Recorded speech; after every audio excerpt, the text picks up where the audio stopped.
They didn't yell. They didn't even cry.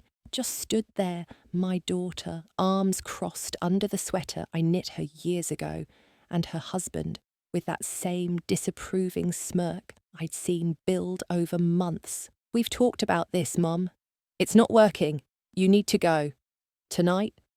The rain had just started, not a storm, not dramatic thunder and lightning, just that cold, steady drizzle that soaks into your bones slowly. I looked past them, past the porch. My suitcase was already outside, tucked against the wet siding like a trash bag someone didn't want the neighbours to see. No goodbye hug, no umbrella, no shame. I didn't argue. I'd already learned there wasn't space for my voice in this house anymore. My voice, my hands, my care. They'd all become invisible the day they decided I was too much. Instead, I looked at her sweater. Soft grey, hand-knit, one sleeve still looser than the other. She used to wear it every time she was sick. Said it made her feel wrapped up in Mom. Now, she wore it like armour, like ownership. He cleared his throat. "Do you need a ride somewhere?" I smiled, not because it was funny, but because hours earlier, while they were arguing in the kitchen about how I monopolise the living room, I had opened a letter from the state lottery office. $3 million. Not a prank, not a dream, just numbers and my name, and a future that no longer involved begging for warmth in my own daughter's home. I stepped off the porch slowly, feeling the rain press through my shoes. I didn't even flinch. I was too full of something else, something cold, yes, but clean, quiet. "I'll manage," I said. Neither of them asked where I was going. They didn't notice the envelope tucked in my coat pocket. They didn't care enough to look. That was the last time I stood in that house, but not the last time they thought of me, because silence has a memory. It didn't happen all at once.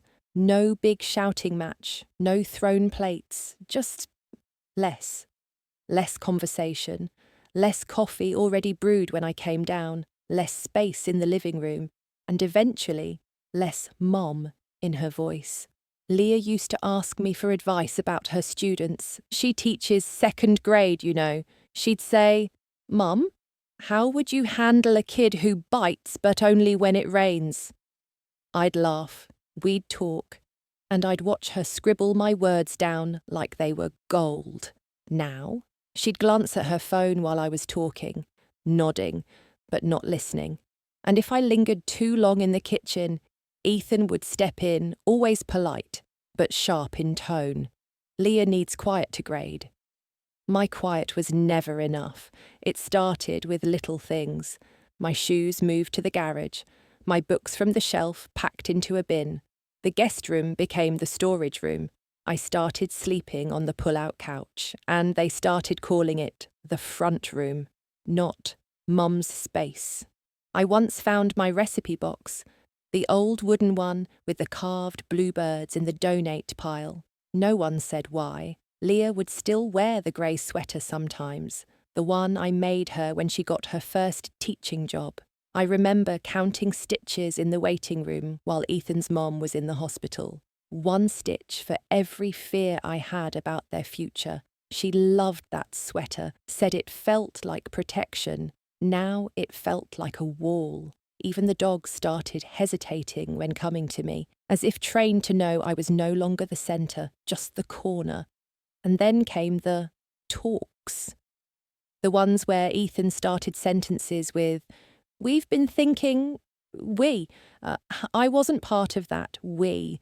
Neighbour Connie mentioned it in passing one day when we ran into each other at the mailbox. "Funny how I see you less now. Thought I'd hear about your birthday at least."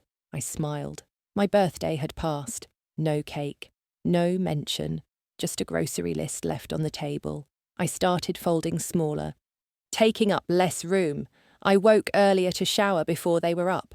I used my own cup, rinsed it, dried it, placed it back, silent. Some might say I let it happen, that I should have spoken up. But you can't shout in a house where your voice echoes back as guilt. You just learn to fade, and fading, it makes the fall easier later. The forecast didn't mention rain.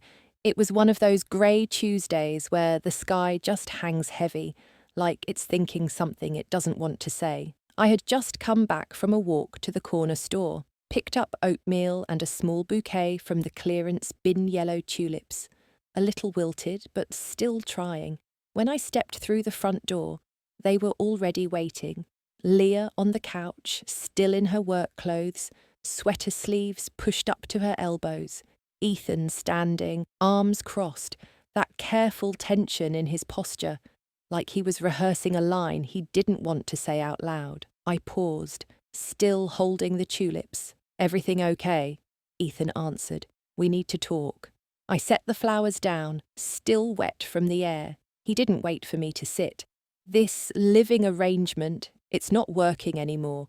We've tried, but it's creating tension. Leah's exhausted. I'm exhausted." I looked at Leah. She didn't meet my eyes. She just pulled the sleeve down, then folded her hands. "You're saying I have to leave?" I asked quietly. Ethan didn't blink. "We think it's best. For everyone. We'll give you until this evening." That's how it happened. No shouting, no sobbing, just a deadline. The worst part wasn't that they wanted me gone. It was that Leah didn't say a word. Not even, "Are you sure?" Not even, "Give her another week." I packed quickly. I didn't have much. Some clothes, a folder of documents, the recipe box they hadn't donated yet. I wrapped the tulips in a towel and tucked them beside my shoes. I put on my old coat. The same one I wore when I first carried Leah out of the hospital, swaddled in pink. Now it held nothing but a folded bus schedule and my silence. The rain started just as I zipped the last bag, a slow, patient kind of rain. By the time I opened the door, the sidewalk was slick. My suitcase made a low, dragging sound as I rolled it down the drive. I didn't look back, but I heard the door close. Not slam, not lock, just close. That was enough. Out there, under the street lamp haze, I stood with my coat collar up and the tulips tucked under one arm. No one stopped me. No one called after me. My name, once called from the crib, whispered through report cards and scribbled in Mother's Day cards, didn't belong in that house anymore. It belonged to me now, and I was about to find out what it meant when no one else claimed it. The motel room smelled like damp carpet and leftover cologne, the kind of place where silence didn't feel peaceful, just forgotten. I laid my things out carefully. Toothbrush, cardigan, tulips in a glass I rinsed 3 times. I draped my coat over the plastic chair in the corner, and then I sat on the edge of the bed and waited for the sob to come. It didn't. Instead, I stared at the envelope tucked inside my purse. Still unopened, still unbent, still very real. It had arrived the same morning I left. Certified mail. I thought it was from the county tax office, something mundane. But the logo on the top left had caught my iLottery commission. I'd bought the ticket on a whim, months ago, with the last $10 in a gift card Ethan gave me one Christmas. The irony wasn't lost on me. I opened the envelope. $3 million. After taxes, just under 2.1. I laughed. It wasn't loud. More like a breath pushed out sideways through a throat that had been holding in too much for too long. A laugh that knew things, that had seen things, that didn't need anyone else to understand. Then I folded the check and tucked it back inside. Not because I was afraid, but because I wasn't ready. What do you do with power when you've just been told you're useless? I took off my shoes. My socks were still damp from the rain. I placed them on the air vent to dry and slid under the covers without changing. Outside, the rain hadn't let up. It tapped steadily on the thin window glass like someone knocking politely on a locked door. I didn't cry. I didn't curse. I just listened. The TV stayed off. My phone stayed face down. The world could wait. For now, I just needed the quiet, not the kind that comes from being ignored, the kind you choose. And in that quiet, something shifted. Not forgiveness, not resolution, just Space. Space between the version of me they saw, burdensome, past her prime, and the version I knew still lived inside me, the one who taught herself to knit during chemo, the one who paid for Leah's college without telling her it meant skipping dental work for 2 years, the one who used to sing Otis Redding while folding laundry. That woman still existed. They hadn't kicked her out. She had just walked away with the tulips. The wooden recipe box I carried with me held more than index cards and handwritten notes. Tucked beneath the divider labelled Holiday Bakes was a folded stack of yellowing papers, receipts, check stubs, confirmation emails I had printed out and never shown anyone. $2,436, Leah's first semester tuition when her financial aid didn't come through in time. $980, deposit for her wedding venue, when she and Ethan wanted to lock in a spring date but hadn't saved enough. $310, emergency vet bill when their puppy ate something it shouldn't have. Ethan was between jobs then, $800. Therapy sessions for Leah after her miscarriage, the ones she didn't want Ethan to know about. She never asked me for that help. She didn't have to. I offered, because that's what mothers do. You find a way, you pull from savings, you skip the new tyres, you ignore the cracked crown the dentist says can wait, and then you say things like, "Don't worry, sweetheart." I was going to use that money for curtains anyway. Truth is, I haven't bought curtains since 2009. I kept the records, not because I needed proof, I just needed to remember that I was there, that I helped build something, that their life Leah's degrees, the house, the wedding, the quiet little moments of stability they now took for granted, had my fingerprints on every inch. And yet, the last time Ethan looked at me, I saw no trace of recognition, no gratitude, just quiet resentment, like I was furniture they couldn't donate without a receipt. I reached into the recipe box and pulled out the oldest receipt of all, $9.99. Joanne Fabrics, yarn for a grey wool sweater. She had just landed her first classroom assignment. She was nervous. Instead, her students looked at her like she was someone's mom. I remember thinking, that's because you are. You're mine. Now, she wore that sweater while telling me to leave. I folded the receipt gently and placed it in a zippered pouch with the others. I wasn't planning to confront her. I didn't need to shout. But one day, when the silence grew too loud in their house, I wanted to make sure someone remembered. That behind every light switch they flicked on, every cushion they sat on, every breath of peace they took under that roof, there was a woman who paid for that peace with invisible coins. And now, I finally had a check with my name on it.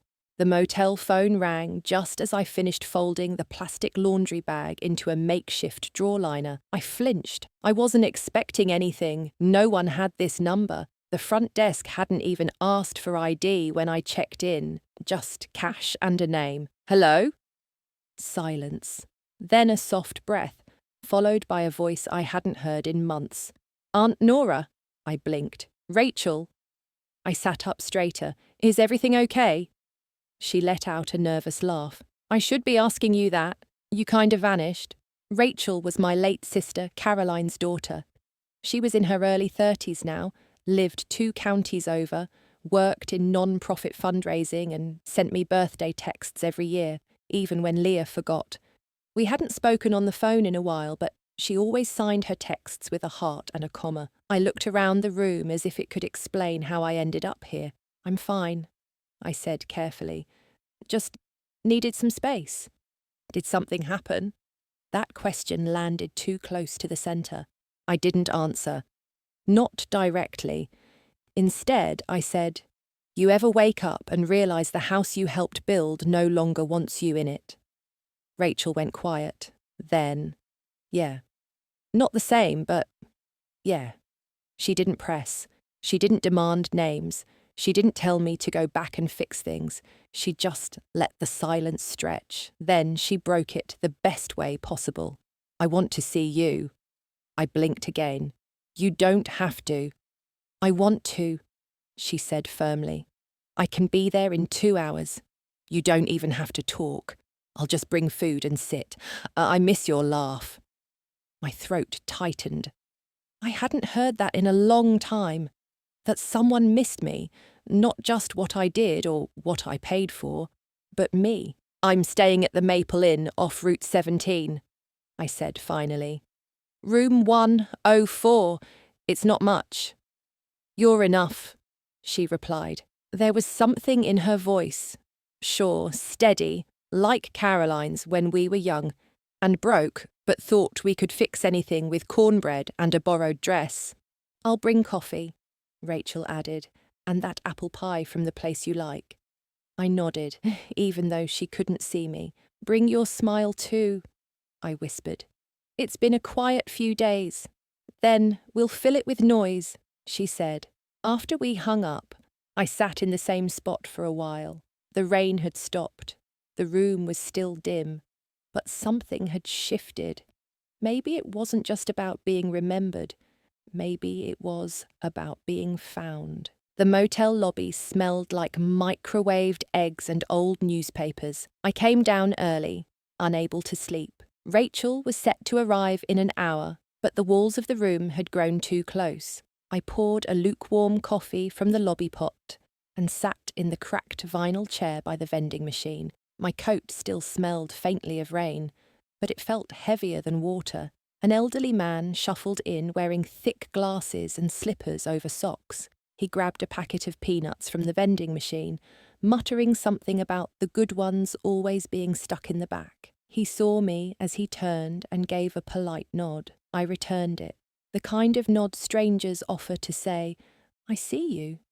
I won't ask. But then he paused, looked again, then asked quietly, You waiting for someone? Or just trying not to go home either? It hit me square in the chest. I blinked. Excuse me? He shrugged. This place gets folks like us, people who left something behind, or got left behind. I opened my mouth, but nothing came out. He took the chair across from me, not intrusively, just like it was the most natural thing. He held up the peanuts. Used to share these with my wife. She passed last spring. I still buy 'em, like she's gonna walk in and ask for the salted kind. I smiled softly. Habits hard to untrain. He nodded, then looked at me again. You're not from around here. You dress like someone who takes care of people. That was all it took. I looked down at my coat, then at my hands, the small cracks near the nails, the faint burn scar on my thumb from Leah's 3rd birthday cake, the comfort built into the way I sit, always leaving space for someone else. I used to, I said, take care of people. He didn't ask what happened. Instead, he leaned back and said, Well, whoever let go of that, they're dumber than a bag of wet toast. I laughed. Just once. But it was the kind that caught me off guard, and in that moment, something shifted. This stranger didn't know my name, didn't know what I'd given or who had turned me out, but he saw something in my posture, in my silence, in the weight of my coat, and he named it. Not with pity, just recognition. He stood. I'm room 112. If the vending machine eats your dollar, knock twice. I nodded. As he walked away, I realised some kindness isn't loud. Some healing starts with a peanut joke at 6:30 a.m, and some interruptions aren't interruptions at all. They're reminders that even in hiding places, we are still visible. I didn't hear her knock. I smelled the pie first, apple and cinnamon, just the way my sister used to make it. The scent came through the crack under the door like a memory sneaking in. Then, tap, tap. I opened the door, and there she was, Rachel, wind-blown hair, oversized hoodie, holding a cardboard bakery box in one hand and a cup carrier in the other. You're early, I whispered. She smiled. You're worth rushing. I stepped aside. She walked in like it was the most natural thing, set the pie down on the small desk, then turned and hugged me. Not a polite hug, not a pitiful one. A hug that knew me, one that remembered family barbecues and spilled lemonade and Sunday naps on floral couches. She pulled back just enough to hold my shoulders. Still the best-smelling motel room I've ever been in. I laughed softly. That's a low bar. She handed me the coffee. 2 creams, 1 sugar, I remember. I hadn't realised how much I'd missed being remembered for the little things. Not the bills I paid, not the sacrifices I made, just how I like my coffee. She sat on the bed, crossed-legged like she did at 15. The years hadn't made her rigid yet. Her voice was still light. I passed by that little antique shop on 6th. Still has that weird pink lamp in the window. I almost bought it for you, just to be ridiculous. I shook my head, smiling. You always knew how to make me laugh, even when your mother and I were about to kill each other over Jell-O recipes. Rachel's face softened. Aunt Caroline would have marched over to Leah's house and raised all kinds of holy noise if she saw how they treated you. My smile faded just a touch. She was good at that, making noise when it counted.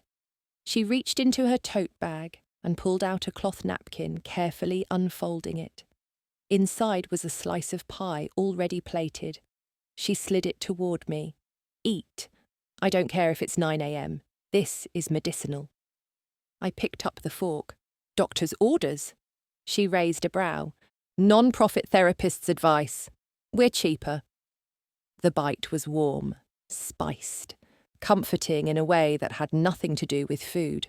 More like presence, more like love remembered correctly. She didn't ask about Leah. She didn't press for details. She just sat with me, watched the rain lighten outside, and said, "You don't owe anyone a breakdown." And somehow, that felt more healing than 1,000 apologies. Later that evening, Rachel had gone. She promised to check in soon, left behind another slice of pie and half her heart, it seemed. I stayed by the window, watching the clouds clear. The air smelled like cooling asphalt and quiet. Downstairs in the lobby, the heater buzzed low.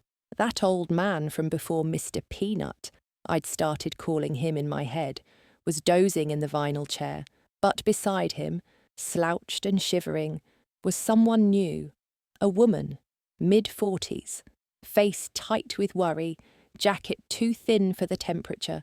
Her fingers were red from cold, and her sleeves didn't reach her wrists. She looked like someone who had run out of favours. I didn't ask what brought her here. I didn't need to. Back in my room, I reached for the plastic garment bag at the bottom of my suitcase. Inside was the grey wool sweater, still folded, still perfect, still carrying the shape of my daughter's shoulders, even if her heart had long since stepped away. I held it for a while. Ran my fingers along the loose left sleeve, the one I'd redone 3 times until Leah said, "It's fine, Mum. It's just a sweater." But it wasn't just a sweater. It was comfort when she had the flu, armour when she started teaching, and a memory that turned sharp when she wore it the day she asked me to leave. I stood there holding both the warmth and the wound. Then I took a breath, folded the sweater again, and walked downstairs. She looked up as I approached, eyes wary, shoulders drawn. "I know this won't fix anything," I said softly, "but it might make tonight a little easier." She blinked. "What?" I held it out. "It's clean, wool, warm, and it's just been waiting for someone who needs it." Her hands hesitated, then reached. She clutched it to her chest like it was more than fabric, like it was belief. "Thank you," she whispered. I don't have the words." "You don't need them," I said, because neither did Leah that day. And that silence had nearly broken me. But this silence, this was something else entirely. I walked back upstairs, lighter. Not because I'd forgotten, but because I'd finally stopped asking an old object to carry an old story. That sweater had meant love once. It still could, just differently now. I didn't plan to see her. I just wanted a quiet moment. I'd walked 3 blocks from the motel to the pharmacy to pick up a small bottle of hand lotion mine had run dry, and motel soap turned my skin raw. It felt good to walk without a purpose bigger than self-care. The line was short. The air smelled like receipts and cough syrup. I was digging in my purse for exact change when I felt it. Not a tap, not a sound, just her. I turned my head slightly, and there she was, Leah, 10 feet away, brows furrowed, holding a bottle of prenatal vitamins, hair up, still in her school ID lanyard, and wearing it. The grey sweater, my sweater, the one I had poured myself into, one loop at a time, the one she wore the day she told me to leave, the one I hadn't seen again because I'd assumed she had tossed it out like I'd been. But there it was, draped over her shoulders, slightly faded now, a thread loose near the cuff, and for a second, just one suspended in time our eyes met. No hello, no apology, just recognition, not even of each other, but of the thing between us neither could touch without bleeding. She looked away first. I watched her fingers tremble as she reached for her phone, pretended to check something, then turned her back and walked toward another aisle. She didn't leave, but she didn't speak. Neither did I. I paid for the lotion, stepped outside. The wind had picked up, not enough to sting, just enough to remind me the air was real, that I was real. I sat on the bench outside for a moment, letting the bottle roll in my palm. What did it mean that she still wore it? Comfort, memory, guilt, maybe all of it, maybe none. But something in me cracked, not in the way that breaks you, but in the way a frozen river starts to give, a soundless shift beneath the surface. She still wore the sweater, and maybe, just maybe, it still meant something. But I wasn't going to ask, not yet. Some silences need time before they learn to speak again. I hadn't deposited the check, not yet. It had lived in the bottom of my recipe box for over a week, folded and wrapped in a cloth napkin, nestled between buttermilk biscuit instructions and a fading clipping of Leah's 3rd grade honour roll photo. I suppose most people would have gone straight to a bank. But I wasn't most people anymore. Not after rain on concrete and silence in kitchens that used to smell like cinnamon. Instead, I called an attorney. Not a fancy one. Just a woman Rachel knew from her non-profit circles. Her name was Trina, and she had kind eyes and no interest in small talk. "What do you want to do with it?" she asked, tapping her pen gently. I could have said, "Buy a house." I could have said, "Start over." I could have said, "Make them regret ever underestimating me." But I didn't say any of those things. "I want to set up something that outlives the wound," I said. She raised an eyebrow. I leaned forward. "I want to fund something that helps women my age who've been displaced, not just homeless, pushed out, forgotten, especially by their own." She paused, then nodded. "You want a legacy grant?" I smiled. "I want dignity to have a second address." We spent hours sketching it out, quietly, carefully. It didn't need my name in bold, just the intention written clearly. I signed the initial paperwork 2 days later at Connie's kitchen table. She poured sweet tea while I tucked my reading glasses into my shirt. She didn't ask about Leah. She just looked me in the eye and said, "About time someone put their pain to work." Outside her window, her grandchildren played with chalk on the driveway. One of them had written, in crooked letters, "Kindness doesn't forget." I looked at that for a long time. The next morning, I mailed the first donation check to a shelter I used to donate towels to, back when I still lived with Leah. Then I folded up the paperwork and placed it where the lottery check had been, in its place. I put a small, yellow, sticky note. It said simply, "I am not invisible." Because I wasn't. Not anymore. Leah stood in the hallway outside her classroom, clutching a folder to her chest like it could hide her heartbeat. It was after school. The students had gone home.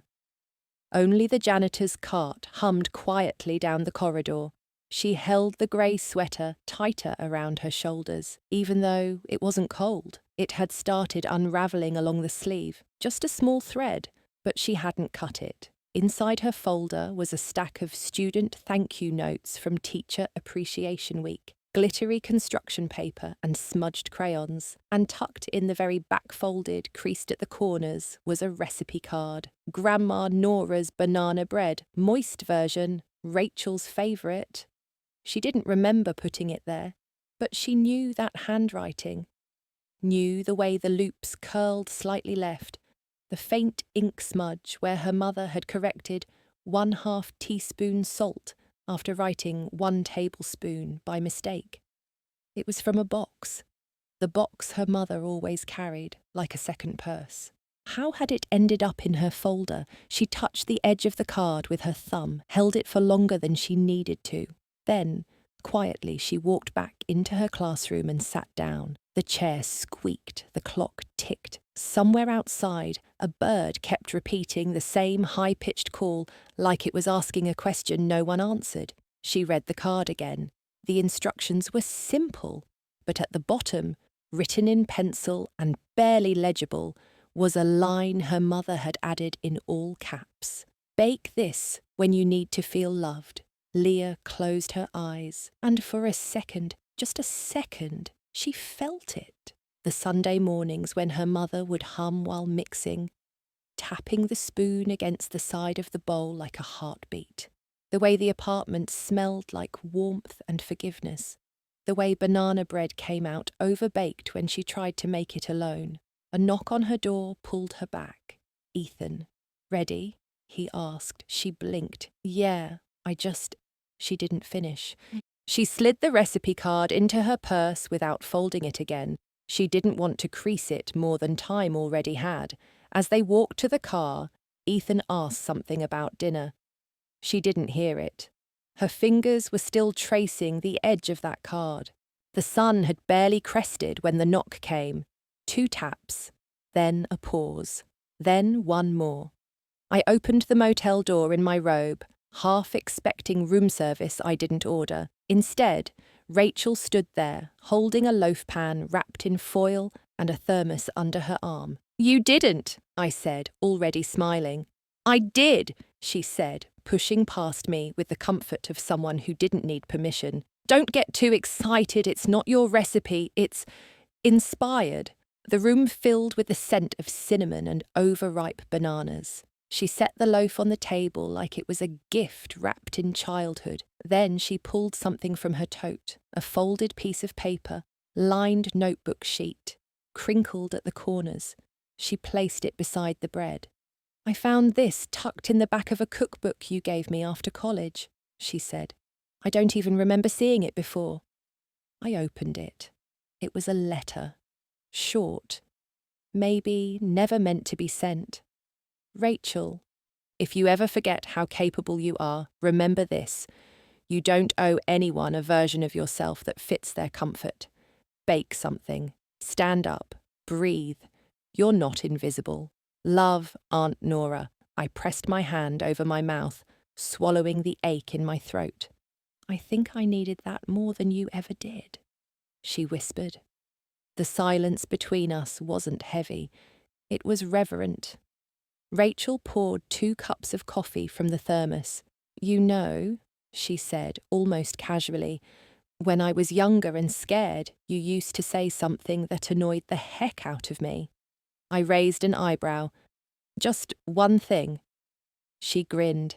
"You'd say, 'You don't owe anyone a breakdown,' every time I cried over a college rejection, a breakup, a flat tire." I chuckled. "Sounds like something I'd say." She looked at me, then eyes steady, warm. "Well, I'm saying it back now." My laughter caught. Software still. You don't owe them a breakdown, Aunt Nora. You gave them your youth, your help, your space. That was enough. There it was, the echo. Back in Leah's living room, the day they told me to leave, I had asked, after all I gave, do I really deserve this? And no one answered, but here, now Rachel did. Not with guilt, not with noise, just with banana bread and a borrowed line. I didn't plan to see him, but some meetings have their own calendar. I was at the grocery store, the nicer one 2 towns over, where no one knew my name and the produce didn't judge me. I had just picked up a loaf of challah and a bottle of lavender dish soap I didn't need when I turned the corner near the refrigerated section. There he was, Ethan, standing by the orange juice, holding 2 cartons like the difference between no pulp and some pulp could decide the fate of the world. He saw me, froze, then placed both cartons down like they might explode. I didn't move, didn't smile, didn't flinch. He walked over slowly, hands in his jacket pockets. No wedding ring today, hair more grey than I remembered. "Hi," he said, like we were strangers in a waiting room. "Ethan." He cleared his throat. "Didn't expect to see you here." I nodded. "I live near here now." He looked down. "Leah told me." So they still talked about me, even if only in passing. He hesitated. Then, "I heard. You're doing okay." I tilted my head. "I am." Another pause. "I've been meaning to—" He stopped, looked over my shoulder like maybe the right words were waiting in aisle 6.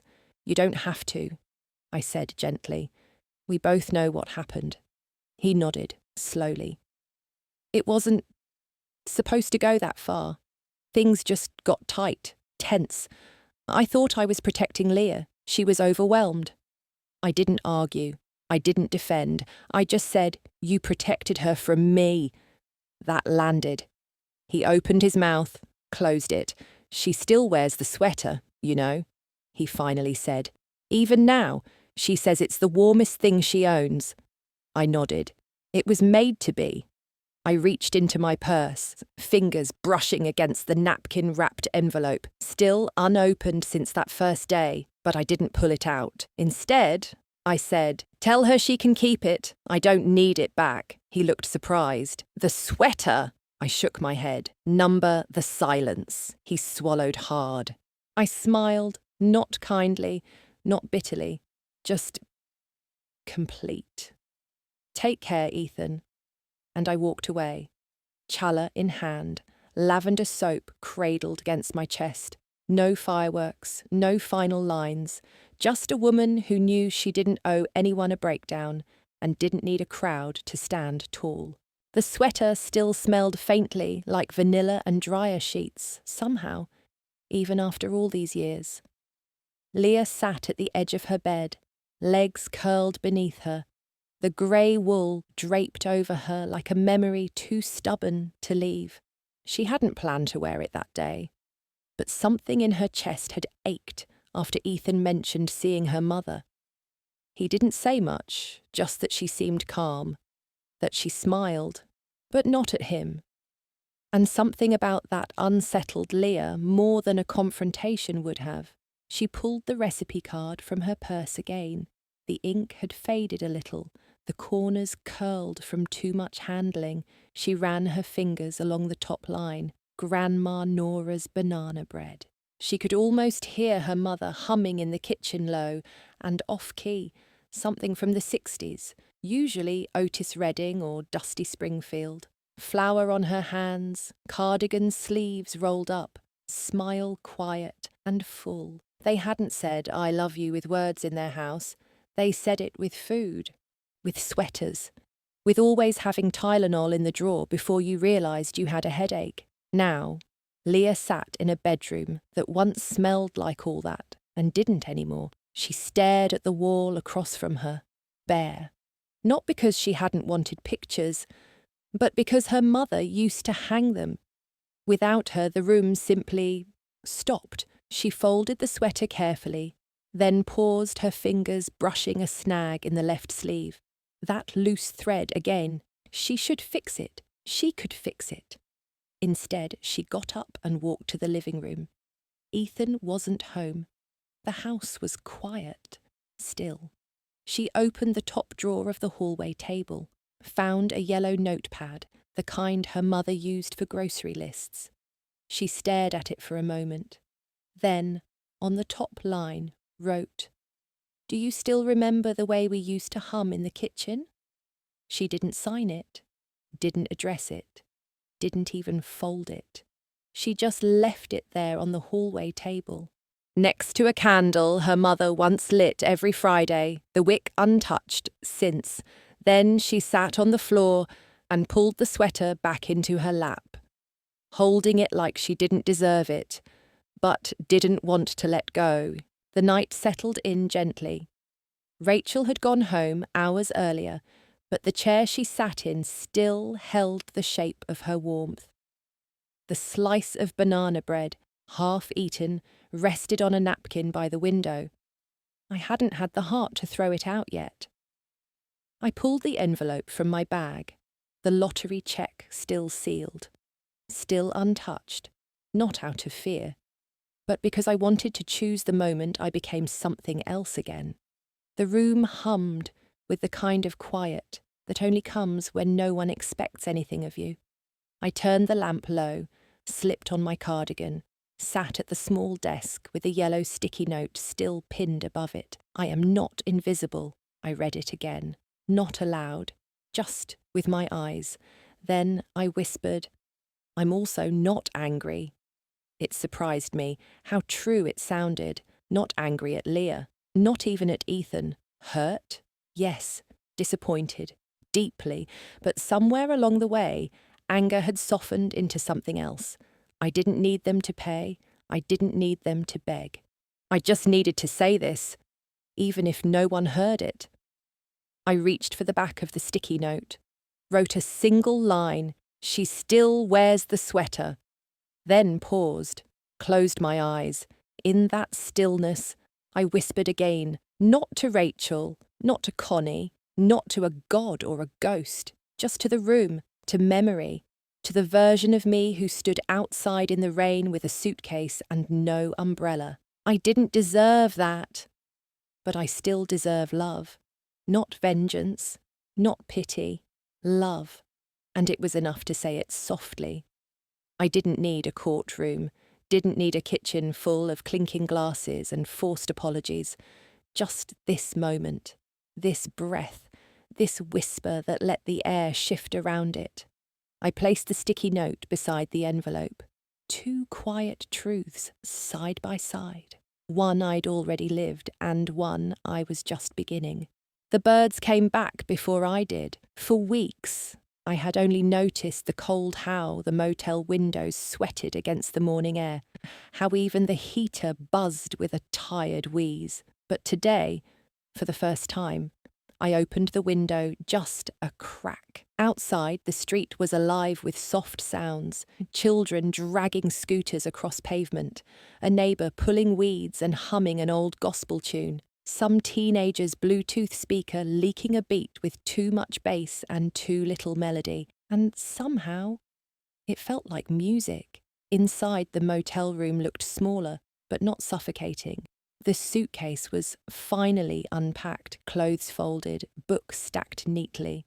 The banana bread long gone, save for a single crumb, stuck to the plate I hadn't washed yet. I sat at the small table, coffee in hand, and just breathed. The chair across from me was empty, but it didn't ache the way it used to, because I stopped pretending someone else would fill it. Sometimes quiet isn't loneliness. Sometimes it's oxygen. My phone buzzed. A text from Rachel. "Thinking of you. Tell me if you need anything that isn't cinnamon or love." I smiled and typed back. "Cinnamon's holding up just fine." There was a knock on the neighbouring room's door. The man who called himself Mr. Peanut laughed with a voice that sounded like gravel and molasses. I hadn't spoken to him again, but we nodded each morning, like old soldiers who'd survived something unspoken. I sipped my coffee slower, then reached for the sticky note.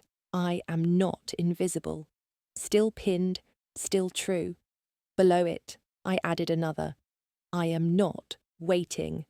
Not for an apology, not for an invitation back, not for her to ask why I never yelled when she told me to leave. I wasn't waiting anymore. The sunlight slid in across the floor, hitting the edge of the table. Dust motes spun in the beam like they were dancing, only because no one was watching, and for the first time since that rainy afternoon, I didn't replay the moment at the porch. Didn't hear Ethan's voice. Didn't watch Leah fold her arms. Didn't feel the weight of my coat. I just sat and let the quiet stay. Not as a punishment, but as a gift. It was laundry day. The small laundromat down the street only took quarters, and the machines rattled like old bones. But the sunlight that streamed through the cracked blinds was golden and kind. I folded my clothes slowly, giving each piece its moment. A small ritual I'd grown to enjoy, making order from something undone. A woman walked in with a little girl, maybe 6 or 7. Bright blue hoodie, wild curls, carrying a stuffed dinosaur like it was a purse. They sat near me, the mother on her phone, half listening as the girl hummed something tuneless and sweet. I smiled. "Is that T-Rex your assistant?" The girl grinned. "He's my boss." I laughed, folding my last pair of socks. She looked at me for a moment, eyes squinting like she was trying to figure out a puzzle. Then she asked without hesitation, "Do you live alone?" Her mother looked up, startled. "Ellie." "It's okay," I said gently. "Yes, I do." The little girl tilted her head. "Don't you get lonely?" I thought for a moment, sometimes, but not always. She nodded, thinking, then said, "My grandma lives alone too, but she says when she bakes, it smells like company." I smiled. "Your grandma sounds wise." Ellie dug into her backpack and pulled out a crumpled paper. "She made me write down what she says sometimes." She handed it to me without hesitation. On it, in big crooked letters, "You are still somebody's warmth."